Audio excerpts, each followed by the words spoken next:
Friends, आपका स्वागत है आपके अपने channel ASK study for students में। फ्रेंड्स, आज हम लोग रीजनिंग का एक ऐसा टॉपिक पढ़ने जा रहे हैं जिससे एग्जाम्स में 1 से 2 क्वेश्चन पूछे जाते हैं। और अब जंग जो हो चुकी है वो क्वेश्चन सॉल्व करने की जंग नहीं रह चुकी है। अब जंग है क्वेश्चन कितना आप फास्ट सॉल्व कर पाते हैं। एक क्वेश्चन आपका रीजनिंग का दिया जाता है, वो लगाने को तो लगभग सब बच्चे लगा लेते हैं, लेकिन उसमें अलग अलग टाइमिंग होती है। और अब की परीक्षाओं में मेन जो फोकस है वो टाइम मैनेजमेंट पे है। आप क्वेश्चन को आपको आ रहा है वो अच्छी बात है, पर आप क्वेश्चन को कितना जल्दी कर पा रहे हैं वो सबसे बेस्ट चीज है। आपको वो है आपके लक्ष्य तक पहुंचने का सही माध्यम, क्या कि आप समय के अंदर जल्दी से जल्दी क्वेश्चन को सॉल्व कर पाए।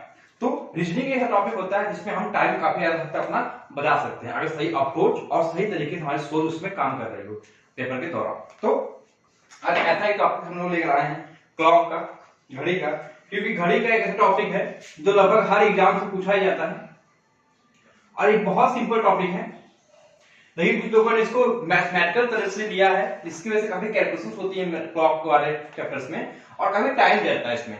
देखो, हम सोच के रीजनिंग हमारे सोच पे आधारित है ताकि हम सोच के आंसर तेज कर पाए, ना कि हम मैथमेटिकल्स का यूज इसमें करने लगे।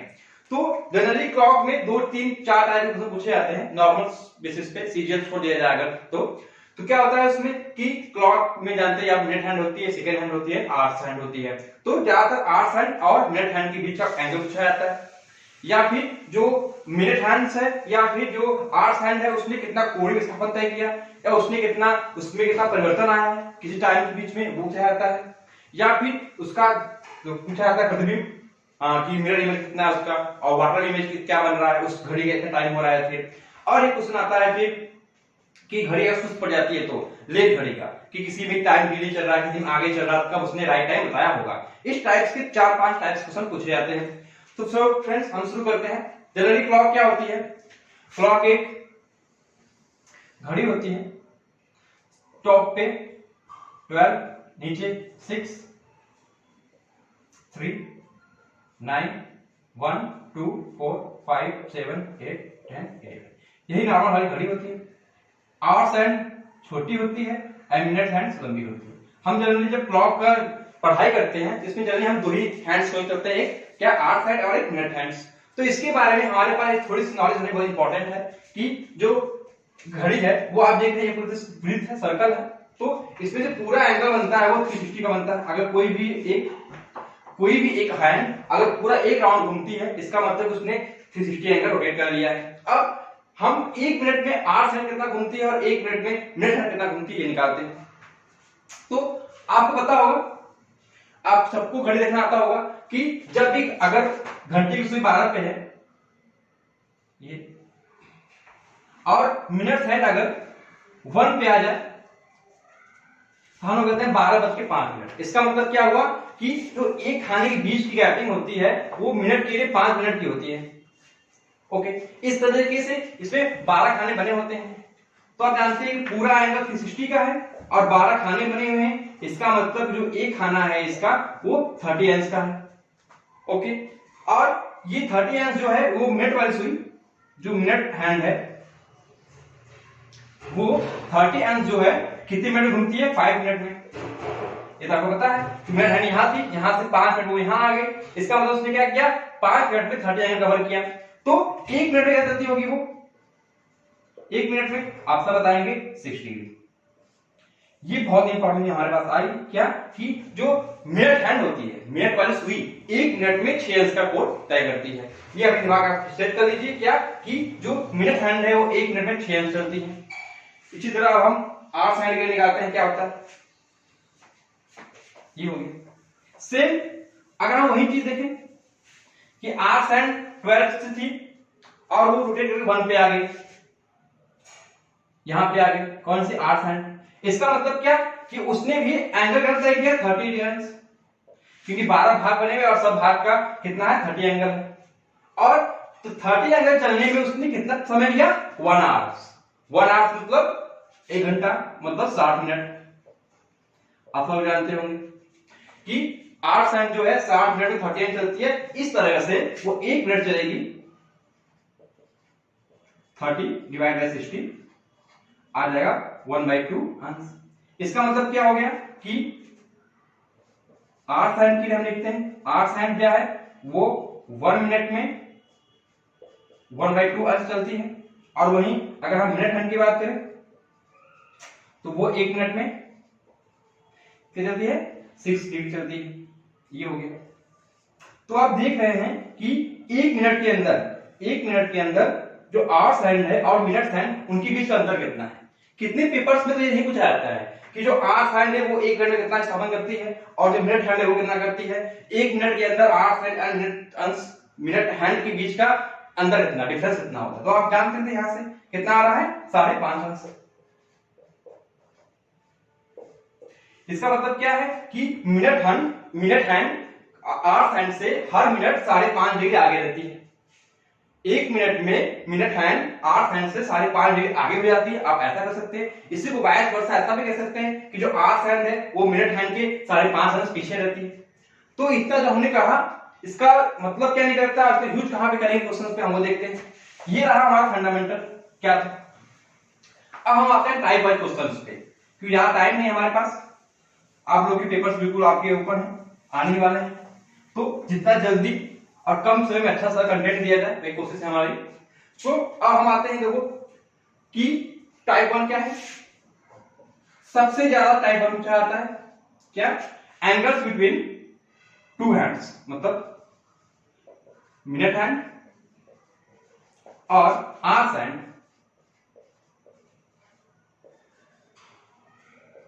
के बीच कितना एंगल बनता है, कितना कोण बनता है।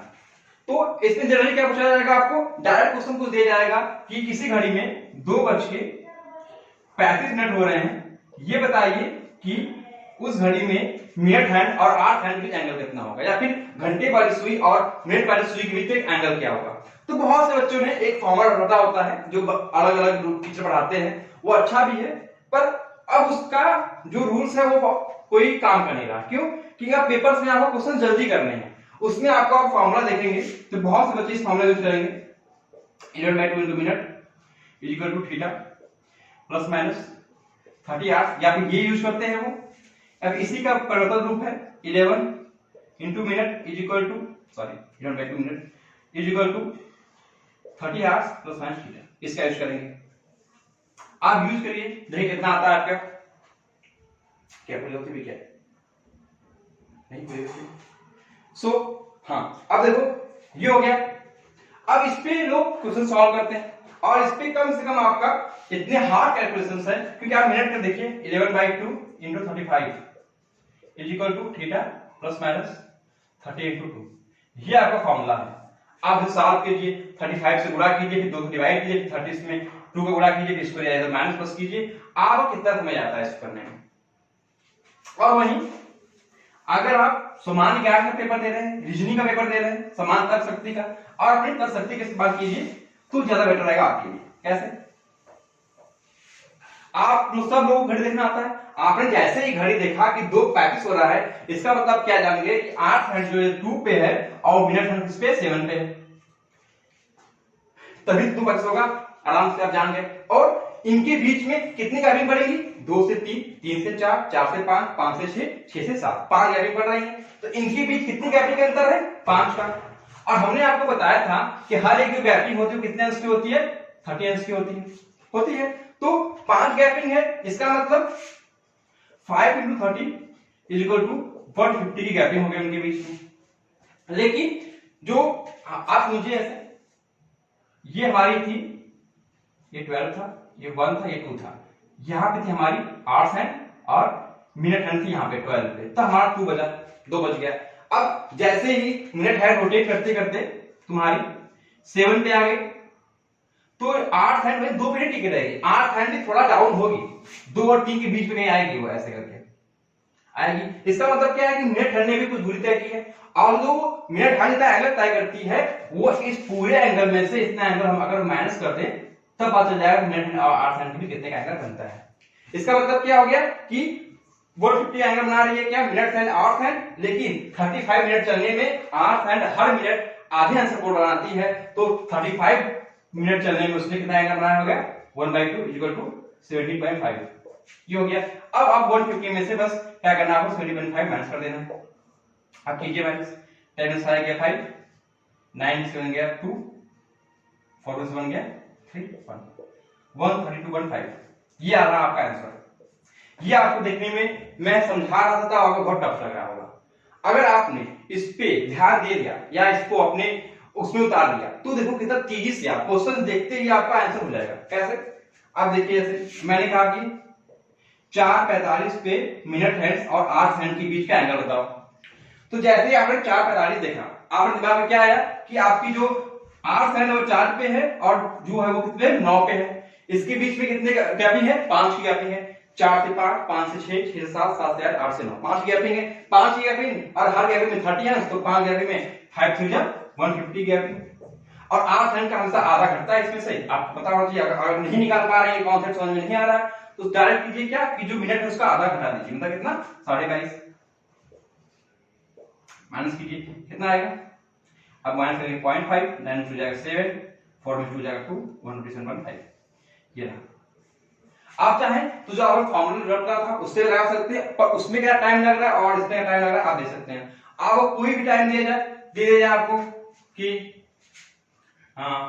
1:45 बताइए कितना होगा। आपने क्या रखा? आवर्स हैंड 1 पे है, 45 मिनट है 9 पे है, गैपिंग कितने की? 8 की। सब मन में आपको हो जाएगा। 8 की गैपिंग, इसका हर गैपिंग पे 30 अंश का, तो 8 गैपिंग पे 8 × 30 240 हो गया। अब जितना मिनट होता है उसका आधा माइनस करते हैं। और नहीं समझ में आया आपको कॉन्सेप्ट तो आप सीधे याद कर सकते हैं कि जितना मिनट उसका आधा माइनस कर देंगे। मतलब 22.5 माइनस करना है इसमें से। 0.5, 9 हो जाएगा 7, 3 हो जाएगा 1। ये सही आया। ये 0.5 18 लिखा सही। ये रहा आपका आंसर। तो आप फार्मूला यूज कर लीजिए और ये कॉन्सेप्ट देख लीजिए कि आपने दिमाग से रीजनिंग सॉल्व किया तो कैसे सॉल्व हुआ, और आपने फार्मूला से रट के सॉल्व किया था तब कैसे सॉल्व किया था। 24 22.5, 10 5 5, 9 2 जाएगा 7, 3 2 जाएगा 1, और यहाँ पे 2 सॉरी यहाँ पे 2 जाएगा 217.5। ओके, ये सो अब कुछ बच्चों के मन में ख्याल आ रहा होगा कि सर अगर मिनट हैंड और आवर्स हैंड दोनों सेम पे हैं तो देखिए 1:05 हो रहा है तो कितना एंगल बनेगा? 2:10 हो रहा है तो कैसा एंगल बनेगा? 3:15 हो रहा है तो कैसा एंगल बनेगा? तो देखिए कैसा होगा। हम क्या पढ़ा रहे थे? टाइप 1 मिनट हैंड और आवर्स हैंड के बीच एंगल। अब देखो जब सेम टाइमिंग हो, क्या कि मिनट हैंड और आवर्स हैंड दोनों सेम पे हो, हमारी इमेजिन में जैसे 1:05 हो रहा हो, 2:10 हो रहा हो, 3:15 हो रहा हो, ऐसा कोई भी हो टाइम हो, उसमें क्या होगा? देखिए आप जानते हैं कि आवर्स हैंड भी 1 पे है और मिनट हैंड भी 1 पे ही है। इसका मतलब क्या है कि जो मिनट वाले अंश है उसने बिल्कुल विस्थापन नहीं किया, बिल्कुल जीरो की गैपिंग है, हम 0 × 30 करते थे, इसका मतलब सब 0 हो गया। इसका मतलब क्या हुआ? जो हम मिनट वाला आधा घटाते थे वही हमारे पास बचा है और वही उसके बीच क्या बनेगा? एंगल बनेगा। तो जब भी ऐसी सिचुएशन हो जिसमें दोनों सेम हो, आपको कुछ नहीं करना है, जो दिया गया आपका मिनट उसका आधा जो होगा वही उसका क्या होगा? एंगल होगा उनके बीच। इसमें क्या होगा? 1/2, इसमें 5, इसमें 7.5। ऐसा आप निकालते जाए, किसी को निकालना हो 7 आगे से निकालना हो तो 35 का आधा कितना होता है? 30.5 ऐसा हो गया। 8:40 का निकालना हो 20 हो गया। और फॉर्मूला यूज कीजिए और अपना सेंस यूज कीजिए। आप देख सकते हैं कितना इजीली फॉर्मूले से लगता है कि खुद के सेंस से लगता है। तो ये होगा टाइप 1। अब इसमें एक टाइप और आता है कि अगर एग्जैक्ट ना दिया हुआ हो, तो 1:35 1:40 ना दिया गया हो, कुछ अलग दिया हुआ, 1:27 हो गया, 1:26 हो गया, ऐसा भी दिया गया हो, तो ऐसे में क्या करेंगे? हमें पता है कि जो एग्जैक्ट पॉइंट हम निकाल ले रहे हैं उसके बाद वाले कैसे निकालेंगे? जैसे क्वेश्चन आ गया कि 2:37 पे कितना एंगल होगा मिनट हैंड और आवर्स हैंड में? 2:37 पे। तो हमें 2:37 निकालना नहीं आ रहा है, तो हमको 2:35 का तो आता है, प्लस 2 मिनट और निकालेंगे। 2:35 कैसे निकालेंगे? ये 2 पे है, मन सोचेंगे, ये 7 पे है, गैपिंग कितने की है? 5 की है, हर गैपिंग 30 अंश का होता है, कितना हो गया? 150 हो गया। मिनट का आधा हम माइनस करते थे, माइनस 30.5 हो गया। अब प्लस 2 मिनट है। अब याद कीजिए मैंने स्टार्टिंग क्या बताया था कि मिनट हैंड्स और आवर हैंड्स का हर मिनट के बीच में अंतराल क्या होता है? 5.5 का होता है। तो 5.5 का हर मिनट में था, 2 मिनट कितना हो जाएगा? 1/2 × 2, तो उसको कैंसिल कितना हो गया? ये हो गया 5 हो गया। सॉरी ऐसे नहीं होगा, 5 इंटू 5 रेशियो 1/2 इंटू 2। इसको अगर सॉल्व करेंगे तो आएगा हमारा 2 5 10 1 11/2 इंटू 2 और यहाँ से कितना आ जाएगा 11 आ जाएगा। इसका मतलब क्या हो गया कि हमें 11 प्लस करना पड़ेगा इसमें प्लस 11। अब जो घटा दीजिए उसमें प्रॉब्लम हो रही है। आप जानते हैं कि ये 17.5 पे 11 है, ये प्लस में है, इसका मतलब ये घट जाएगा। इसमें से कितना बचेगा 6.5 बचेगा ये, और 6.5 इसमें घटा दीजिए आप, कितना आएगा 0.5 आ जाएगा, 9 से जाएगा 3 4 और 1, ये रहा आपका आंसर 143.5 डिग्री सेंटीग्रेड। अब आपको कोई भी दिया जाए आप 240 का निकाल के -3 भी कर सकते हैं। देखिए आप 240 मिनट का निकाल के -3 मिनट कर सकते हैं। अब आपको दूसरा चाहिए तो 240, इसका मतलब आप 2 पे और मिनट 8 पे, गैपिंग 6 का 6 इंटू 30 180 हो गया। मिनट का आधा घटाना है आपको, -40 करना है, कितना हो गया 140 हो गया। देन 3 मिनट आपको और माइनस करना पड़ेगा। हाँ उसी में क्योंकि 3 मिनट में कितना और बनता है 180 40 40 है तो इसका आधा 20 होगा। 20 कितना हो गया 160 हो गया। देन 3 मिनट और है, हर मिनट में 5.5 बनाती है, 3 मिनट कितना बनाएगी 3 इंटू 5.5 मतलब कि ये रहा ऐसे। आप 3 इंटू जैसे 11/2 काटोगे तो क्या 33, अब काट दीजिए 16.5 ये हो गया। इसका मतलब क्या है इसमें 60.5 बनाना पड़ेगा हमें, 60 बता दीजिए 0 5 पॉइंट इजी है क्या मेरे 5 हो गया, 9 से 6 जाएगा 3 5 में 4 1 ये देखिए ऐसे वो इतना है और ऐसे भी इतना है। तो अब आपको कोई भी टाइम दिया जाए मिनट सेकंड और आवर सेकंड के बीच एंगल निकालने के लिए, आप बस किसी फॉर्मूले को यूज कीजिए, अपने माइंड में यूज कीजिए कि उस समय पे शून्य कहां पे होंगी मिनट हैंड्स और आवर हैंड्स की, और जो मैंने बताया उस प्रोसेस से आप दिमाग में ही उसका आंसर निकाल सकते हैं। तो अपने होमवर्क नोट कर लीजिए इस टॉपिक से क्या क्या आपको लगाना है और उसको कमेंट बॉक्स में कमेंट करना है। 2 सवाल देंगे सिर्फ, एक है 2:36 मिनट में कितना एंगल होगा, दूसरा है 4:20 मिनट में कितना एंगल होगा, और तीसरा है 4:18 मिनट में कितना एंगल होगा। जो बच्चा इन तीनों सवालों के जवाब दे सकता है वो सोचेगा कि उसका एंगल से कोई भी क्वेश्चन गलत नहीं होगा। अब आते हैं टाइप 2 पे। टाइप 2 कुछ नहीं टाइप 1 की तरह ही है, बस थोड़ा अंतर उसमें आता है क्या कि उसमें आर्क हैंड का विस्थापन पूछता है। कोडिंग विस्थापन के लीजिए, विस्थापन के लीजिए, पूछेगा कि जो आर्क हैंड है वो अपनी जगह से कितना विस्थापित हो जाता है। जैसे कि 5 बजे किसी घड़ी में 5 बज रहे थे, उस घड़ी में आप 8 बज रहे हैं, तो पूछेगा 5 बजे एएम से 8 बजे एएम तक आने में आर्क हैंड ने कितना विस्थापन किया होगा। कुछ नहीं, आप तुरंत अपने मन फिगर इमेजिन कीजिए। यह फिगर घड़ी का 6 12 3 9, आपको दिमाग में एज्यूम करना है, आपको सिर्फ कॉपी पे चलाने की जरूरत नहीं कुछ भी। 5 पे इसका मतलब 4 5, यहाँ 6 7 8 ये रहा 7 ये मतलब आर्क हैंड यहाँ पे थी, अब वो वहां पे चली गई। इसका मतलब 5 से 8 तक जाने में उसका विस्थापन ये रहा। कोई विस्थापन कितना होता है ये क्वेश्चन आपसे पूछेगा। सो क्या करना है आपको देखना है कि उसने कितना गैपिंग तय किया है। तो 1 2 3 गैप उसने कवर किया, इसका मतलब क्या हर गैपिंग कितने इंच का होता है 30 इंच का होता है। 3 कवर किया इसका मतलब 90 डिग्री उसने कवर कर लिया। कोई दिक्कत क्वेश्चन में।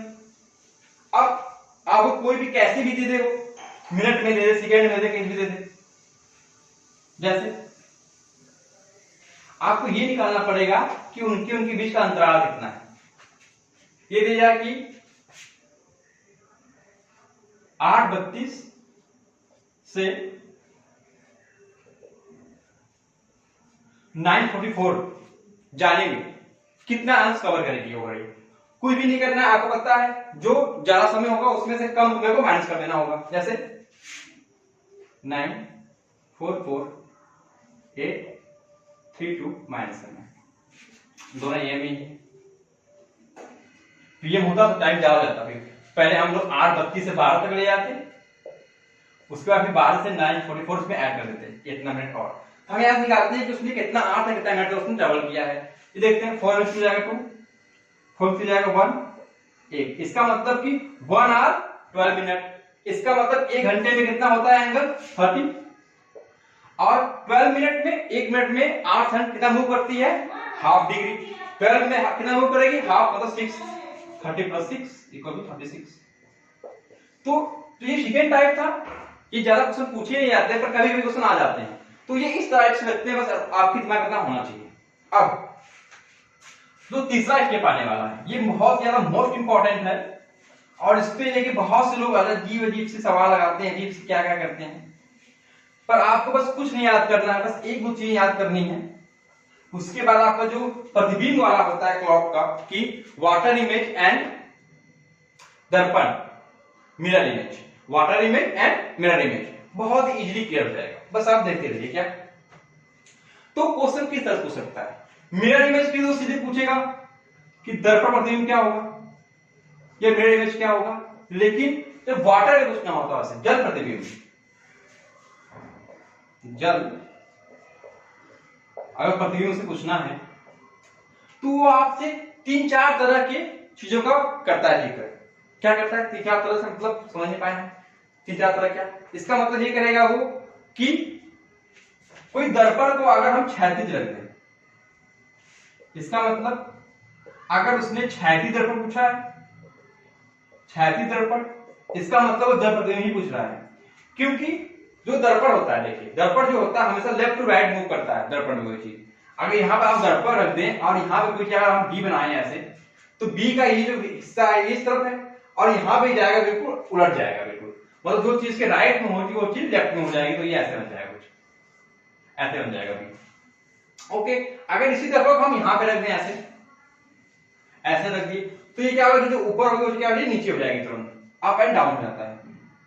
जो चीज ऊपर होती नीचे, ऐसे करके ऐसे, ये रहा। सो अगर उसने क्षैतिज दर्पण कहा है, इसका मतलब आपको क्या निकालना है, जल प्रतिबिंब ही निकालना है। और उसने दर्पण यूज किया है, तो ऊर्ध्वाधर दर्पण कह रहा है, इसका मतलब क्या आपको मिरर इमेज ही निकालना है। अगर आपने उसने कहीं कहा है कि डबल दर्पण है, 2 दर्पण है, इसका मतलब भी आपको क्या है कि जल प्रतिबिंब ही निकालना है। ओके, डबल उससे समझ लीजिए कि 2 दर्पण रखा हुआ है वहां पे, उसका फिर अलग हो जाएगा कॉन्सेप्ट। तो अब हम जान गए कि क्वेश्चन की लैंग्वेज क्या हो, बस अब हमें निकालना है। तो दोनों एक साथ पढ़िए, तब आपको कंप्लेन क्लियर होगा बिल्कुल। क्या यहां पे लिखते हैं दर्पण इमेज, इधर लिखते हैं जल प्रतिबिंब या वाटर, जल। अब क्या होगा, कभी भी जब भी हमसे वो दर्पण से पूछे तब हमें क्या करना है, और जल से पूछे तब हमें क्या करना है। जब भी कोई भी समय हमने पूछे दर्पण से, तो हमें एक याद करना है क्या, 12 बजे से उसको घटा देना है, या 12 बजे से उसको माइनस कर देना है। क्या करना, 12 बजे से घटाना। अब आप 12 को किस तरह लिख सकते हैं, आप 12 को लिख सकते हैं। अगर हम 11 यहाँ पे लिखें और 1 आवर्स जाकर मिनट वाले में, आप जानते हैं कि 1 मिनट कितने बराबर होता है, 1 मिनट होता है 60 मिनट के। तो 11 आवर्स और 60 मिनट, इन दोनों को ये, दोनों से कोई भी कहिए, दोनों क्या होता है, इक्वल होता है। तो कोई भी समय दिया गया हो, अगर आपको दर्पण इमेज निकालना है, तो आप 12 बजे या 11:60 उसको माइनस कर दीजिए, आपका आंसर हो जाएगा। अब टाइम 2 तरह होते हैं, 24 आवर्स वाले, 12 आवर्स वाले। तो अगर 24 आवर्स में दिया है, 18:30 दिया है, तो आप तुरंत जाना है कि 6 बजे 30 मिनट है। 12 से जितना ज्यादा होगा, आपको ये वाला चीज निकाल लेनी है, इसके बाद इसमें माइनस कर देनी है। ओके, अगर ऑप्शन में से दिया होगा इस टाइप वाला, तभी आप जनरली उसको कन्वर्ट कर दीजिए। फिर उसमें आपको ढेर सारे फॉर्मूले रखने की जरूरत नहीं है, आप एक ही याद रखिए बस, और उस कॉन्सेप्ट याद रखिए से वो चेंज होता है। ये हो गया दर्पण। जल में क्या करना होता है, जल में बहुत कंफ्यूजन होती है बच्चों को। तो जल में बताता हूं, जल में आपको कुछ नहीं करना है, ओनली 18.5 या 6.5 के लीजिए। अगर वो 24 आवर्स वाला 6.5 हो जाएगा, और 12 आवर्स वाला है तो 12 आवर्स का 6.5 हो जाएगा, 24 आवर्स 18.5 हो जाएगा। जैसे 6 30 कह लीजिए उसको, इसमें से माइनस करना है आपको, या फिर 18 30 कह लीजिए। और किसी किसी किताब में इतना कंफ्यूजन होता है, वो बच्चों को देता है 17 90 इससे। अब बच्चे कंफ्यूज कि कौन सही माने कौन सा गलत माने। कुछ नहीं किया उसने, जो 18 मिनट था उसमें से एक 8 था उसने मिनट को दे दिया। तो 18 8 में से एक मिनट आप उसमें ले जाएंगे तो मिनट में 1 आवर इक्वल 60 मिनट होता है। तो 30 में 60 मिनट ऐड हो गया, 90 हो गया, 17 बचा। तो 17 90 कह लीजिए या 18.5 कह लीजिए, 6.5 कह लीजिए, इसमें कोई अंतर पड़ने वाला नहीं है। इधर ओके। तो आप जान गए दर्पण इमेज निकालना हो तो क्या करना है आपको, और जल इमेज निकालना तो क्या करना है। अब आप अपने मन से कोई भी टाइम ले लीजिए, कोई भी समय लीजिए और उसको आप अप्लाई करके देख सकते हैं। जैसे मैं भी बताता हूं आपको, एक क्वेश्चन आया था कि 1:50 ये समय है, इसका दर्पण प्रतिबिंब क्या होगा, जल प्रतिबिंब क्या होगा। आप जानते हैं 1:50 है, नॉर्मली हम किसी से घटा सकते हैं, हम 12 में से घटाएं 11:60 से घटाएं, कोई दिक्कत नहीं होगी। लेकिन यहाँ पे मिनट वाला दिया गया है, अगर हम मिनट वाले घटाएं ज्यादा आसानी होगी। वैसे कुछ नहीं होगा, 12 होगा, यहाँ घटाना होगा हमें मिनट, तो हम 1 मिनट यहाँ से 1 आवर लेकर आएंगे और यहाँ 60 मिनट हो जाएगा। हम इसको माइनस करते हैं, 11:60 में से 150 मैंने माइनस कर दिया, कितना बचा यहाँ पे 10 और यहाँ पे 10। ये रहा हमारा आंसर, कितना 10:10 होंगे, किसमें दर्पण प्रतिबिंब में। कितना हो रहा है, 1:50 हो रहा है। तो वही आए जल प्रतिबिंब कितना होगा, 1:50 हो रहा है। तो आप इसमें से कोई फॉर्मूला यूज कर लीजिए, कोई भी एक याद कर लीजिए बस, और वो सारे याद कर लीजिए, कोई भी एक याद कर लीजिए। आपने माने 6.5 याद कर लिया, 18.5 याद, 17 नंबर कोई भी याद कर लिया। मान लीजिए आपने 6.5 याद कर लिया है और वो है 1:50, आपको घटाना है। आप जानते हैं कि 30 में से 50 माइनस नहीं होगा, क्या करेंगे आप 8 में से 1 8 से, क्योंकि इसके पास 8 ही है तो ये इसको बस 8 ही दे सकता है उधार, तो इसने 1 8 इसको दे दिया और 1 8 जैसे मिनट में आया उसकी वैल्यू होगी 60 मिनट, और यहाँ पे 30 कितना हो गया, 90 हो गया, 90 मिनट, और यहाँ पे 5 50 से। अब माइनस करेंगे यहाँ से, कितना आएगा, 90 से जाएगा 40 और ये कितना हो जाएगा 440 हो गया। अब इससे निकालिए या 18 30 से निकाल लीजिए, 18 30, फिर आपने कितना माइनस करना आपको 1:50। अब कोई भी याद हो आपका काम चला जाएगा। फिर वही बात 30 50 माइनस होगा, एक कैरी जाएगा उधर 90 हो जाएगा और यहाँ आ जाएगा 17, 90 से 50 जाएगा, कितना बचेगा 40 और यहाँ कितना बचेगा 16। आप जानते हैं 24 आवर्स वाले में 16 किसको बोलते हैं, 12 4 16, 12 के बाद 4 और आगे बस 4 में 40 मिनट। ये रहा आपका क्या, जल प्रतिबिंब। तो दर्पण प्रतिबिंब और जल प्रतिबिंब बस इतना ही है, बस इतना ही है। और आपको याद करना है दर्पण के लिए 12 और जल के लिए 6.5। एक चीज याद कीजिए, आप इसमें से कोई भी क्वेश्चन दे दें आप बहुत इजीली लगा लोगे, कैसा भी हो। तो मुझे लग रहा है कि आप क्लॉक से कोई भी क्वेश्चन आपका माइनस में नहीं जाएगा। तो आपने आज पूरा क्लॉक मैथमेटिकल वे में नहीं, बिल्कुल रीजनिंग की तरह सीखा है कि आप क्वेश्चन देकर तुरंत आंसर निकालना सीखेंगे। अब आप किसी भी किताब से कहीं से भी प्रीवियस क्वेश्चन को कुछ भी सॉल्व कीजिए और देखिए आप कितना इजीली पहले कितना कर पा रहे थे और आप कैसा करते हैं। सो फ्रेंड्स, ये रीजनिंग का हमारा पहला टॉपिक था, और भी रीजनिंग की बहुत ढेर सारी वीडियो आपके लिए आएंगी जो आपके एग्जाम के लिए ओरिएंटेड रहेंगे। ये नहीं बस पढ़ाने के लिए हमने शुरू कर दिया, क्लॉक का इतिहास शुरू कर दिया, घड़ी कितने बजे होती है, कब पहली घड़ी बनाई गई थी, कब क्या किया गया था, उससे अब क्या लेना देना। आपको टीचर नहीं बनना, आपको बस एग्जाम क्वालिफाई करना है। तो वही पढ़िए जो आपके एग्जाम में आ रहा हो। बिल्कुल एक ही टाइप के दर्पण प्रतिबिंब लगा दिया हमने और ढेर सारे क्वेश्चन सॉल्व ला दिए, तो क्या फायदा उससे। हमने आपको कॉन्सेप्ट दे दिया, अब आपके ऊपर आप जितना प्रैक्टिस कीजिए उतना परफेक्ट बनिए और कॉन्सेप्ट मत भूलिए। किसी कॉपी पेन कलम कहीं भी किताब में जिससे लिख लीजिए। तो फ्रेंड्स धन्यवाद, लगता है आपको अच्छा लगा होगा। तो हाँ, जो होमवर्क दिया गया है उसका आंसर जरूर दीजिएगा, और उस जितने होमवर्क दिए गए उसका दर्पण प्रतिबिंब और जल प्रतिबिंब का भी आंसर दीजिएगा, जो आपको 3 दिए गए यहाँ पे क्वेश्चन। सो फ्रेंड्स बहुत थैंक यू आपको देखने के लिए। अच्छा लगा हो तो लाइक शेयर और कमेंट कर दीजिएगा।